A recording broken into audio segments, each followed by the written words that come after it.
Alright guys, new watch alert, and here it is. We'll just cut straight to the chase. Is it upside down? No.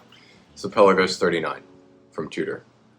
And yeah, I am just so insanely happy with this purchase. This is an awesome watch, straight up. I'll just say that right now.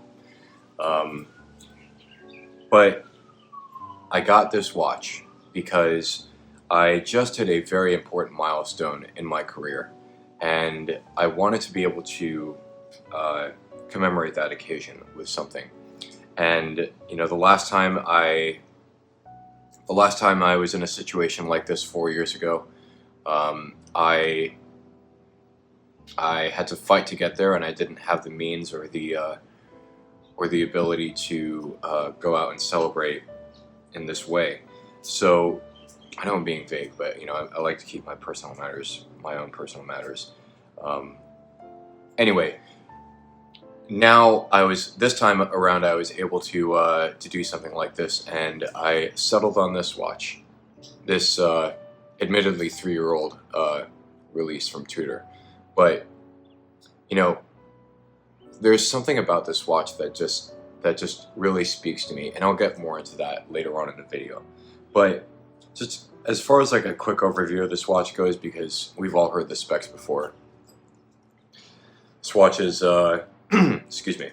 This watch is 200 meters water resistant. It's a full-on dive watch with a unidirectional rotating bezel.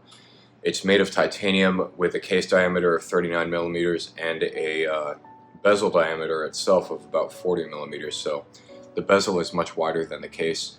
And then it's a time-only movement with a brushed finish all throughout the watch. So this watch is not as reflective as your standard black bays or your standard Rolexes. So this watch is much more muted, it's much more toned down, and it's far more subtle than any of the Rolexes in my collection. And I would dare to say that it's even more subtle than my Seiko 5 GMT, which I recently gave away to a friend. If you haven't seen the story behind that video, I recommend you go watch that up here. And that's why I like the watch, right? Because it's very, very subtle, it's much more subtle than my Seiko, despite being almost 10 times the price.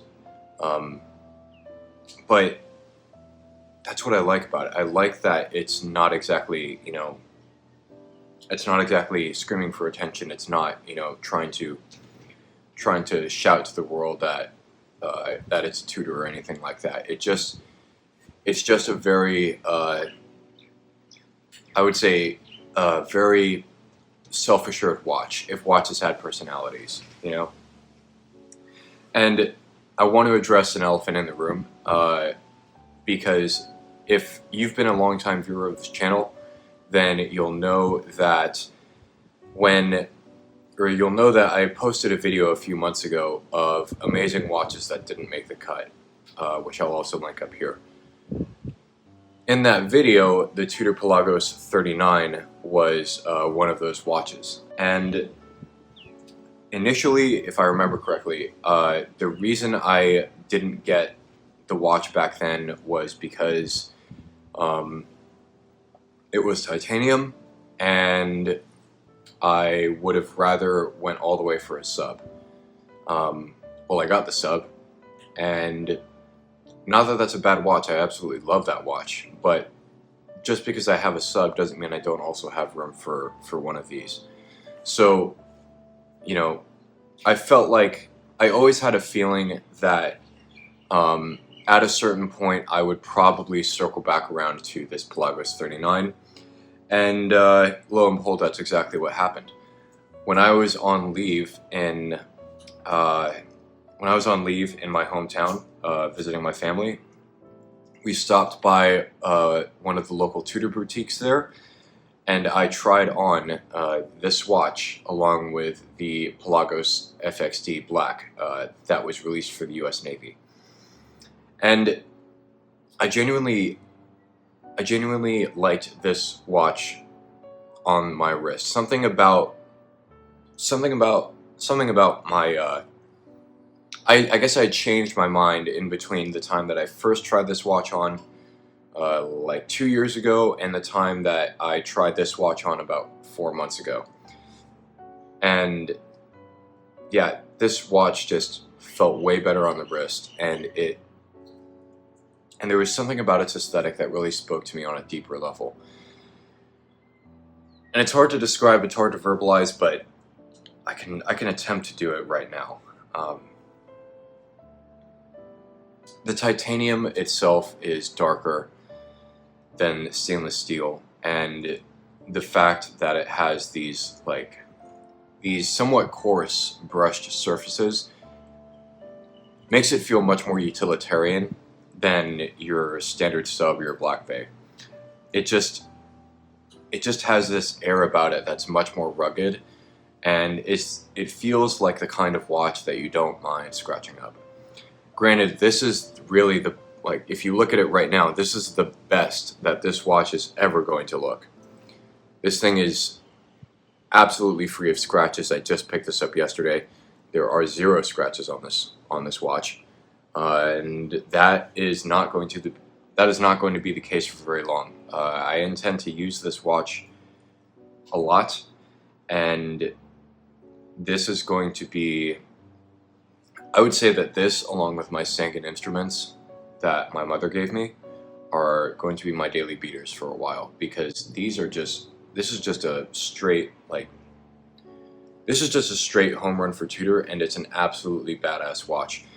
I love the way this looks. I love the way that it feels on my wrist and in the hand, and I'm not afraid to get a few scratches on this thing. I am honestly not afraid to use this thing like the tool that it was designed to be.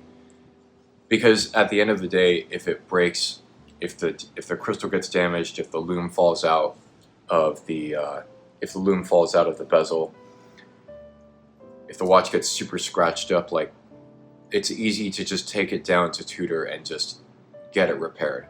This watch is meant to be used. This watch is meant to be made.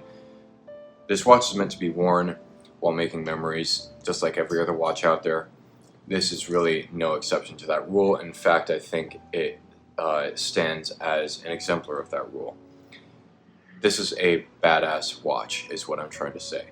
And as far as first impressions go, this watch has made a very strong first impression on me. I cannot wait to make more memories with this. And I want to know your guys' thoughts.